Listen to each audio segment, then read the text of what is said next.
Hi, I'm Charlize. I want to tell you about my favorite TV series, And with an E.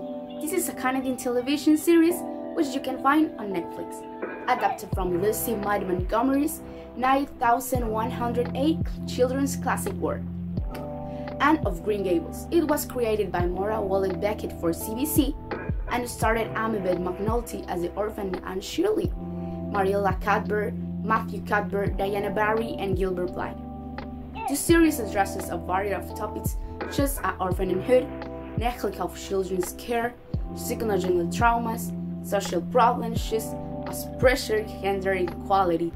This series is one of my favorites. The plot surrounds you as it's talk about real current issues and makes them noticeable.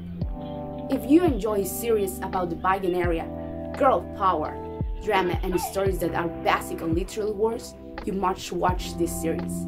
I bet you will love it. Hello, my name is Donny Flores and today I'm going to talk about Marvel 616, the Japanese Spiderman, my favorite character and TV series. The Japanese Spiderman. Firstly, I'm going to talk about Jane Pelk, but who is Jane Pelk? Well, he was Marvel representative from 1976 to 1985. In the series, he tells us his story about how Marvel became so popular in Japan and when Spider-Man became Japanese too. Everything started when he traveled to Japan with his wife and Stan Lee. On that trip, he discovered something that caught his attention. In Japan, there were a lot of comics, Japanese comics called manga. He called Marvel and he said, "Hey, did you know that there are no Marvel comics in Japan?" Marketing managers answered him that they actually sell them on that market, but only the 15%. Jen started to investigate and to find a reason why Marvel comics were not popular in Japan. He carefully saw a manga and he stayed to one conclusion. Okay, the Japanese do not read the manga, definitely not. They only look at them. In the change of the US comics are like picture books. Each book has 2 minimum bubbles. After breaking his head thinking of a solution, Jen saw his son watching Japanese programs TV. And that is where we can say that Jen's light was turned on. Jen called Toei and made a fair deal. Toei can choose of all Marvel superheroes and Marvel does of Toei. Well, in this part I need to tell you that in this series there is neither Peter Parker and nor Aunt May. Why? Who knows? Anyway, the series has a total of 31 episodes and only one season. Each chapter is about 55 minutes long. It began to be broadcast in May 1978 and its last episode was produced in March 1979.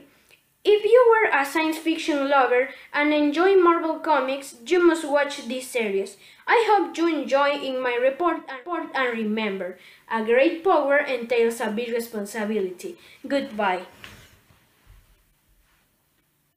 Hello, I'm Luana and today I'm going to be talking to you about the world of magical things. Once upon a time, a girl named Kyra was training in a forest. But then she saw a floating book. Kyra was so curious that she touched the book and passed out. When she woke up, she saw a beautiful girl whose name was Lily. But Kyra wasn't supposed to see Lily because Lily was a fairy and Kyra was human. Lily went to the magic library and told her old friend Imogen that Kyra could see her. They tried everything to raise the powers, but it was impossible. Kyra was a trilling, which means that she had human, fairy, and elf powers. Lily took Kyra to the magic library, and then she met her new classmates, Dara, Imogen, Roxy, and her new teacher, Maxwell. After weeks of having missions of the DMI, the Professor Maxwell discovered that Kyra has the Earth power, the strongest power in the magical world. That's all I can tell you about the series. If you want to know the end, you must watch it. This is a series about comedy, science fiction, and magic. That's why I like it so much. If you like this kind of genres, you must watch The Bureau of Magical Things. Bye!